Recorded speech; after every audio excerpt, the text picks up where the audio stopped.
everyone! Welcome back to another cooking video. And the recipe that I'll be sharing you today is SAGO'T GULAMAN.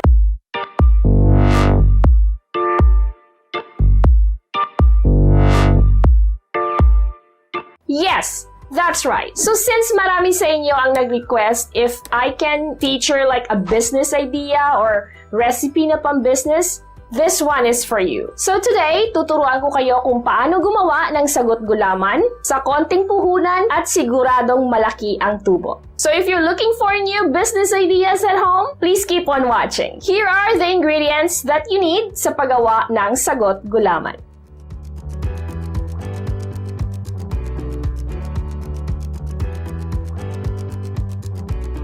First, let's cook the tapioca pearls or sago. Boil some water, pour in the sago, and cook until it becomes a little translucent.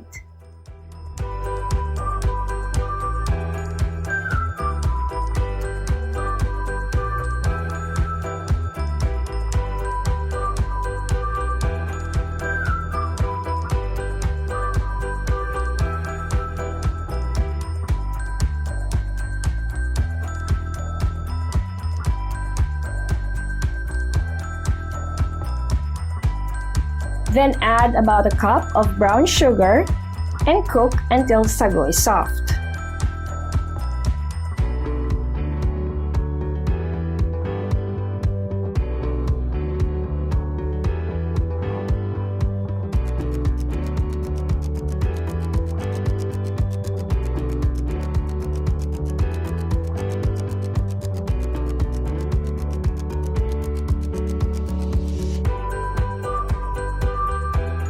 Set it aside and let it cool. Next is to prepare the gulaman. Just put about 3 cups of water. I don't usually follow the measurement on the packaging because I want a much firmer gulaman. So just dissolve the powdered gulaman, then turn on the heat. Let it simmer for about 3 minutes, remove it from fire, pour it into a molder, let it cool, and slice into smaller cubes. And for the arnibal, simply dissolve the sugar and Sago Gulaman mix in about 4 liters of water. You can actually adjust the amount of water and sugar to your liking. For me, 1.5 cup of sugar in a liter of water is enough. So turn on the heat, let it boil for maybe about 10 minutes. And then let it cool. Finally, you can prepare the gulaman for selling. So you can either scoop the ice, sugar, gulaman, and arnibal on each cup, or you can simply mix everything in a big jar and you're ready to sell.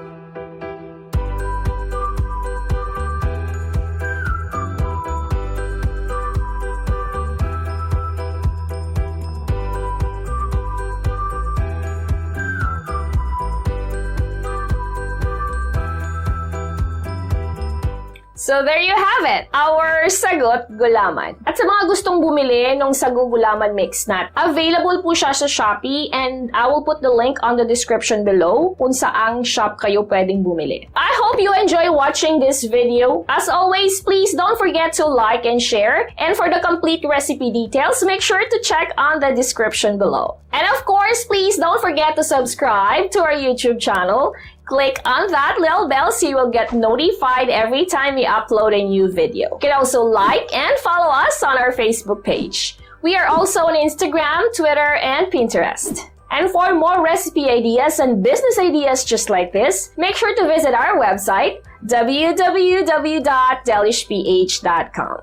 And to those who wanted to check out MassFlex cookware and kitchenware products, I will also add their link on the description below. Again, thank you so much for watching, guys, and I'll see you on the next video. God bless everyone! Bye!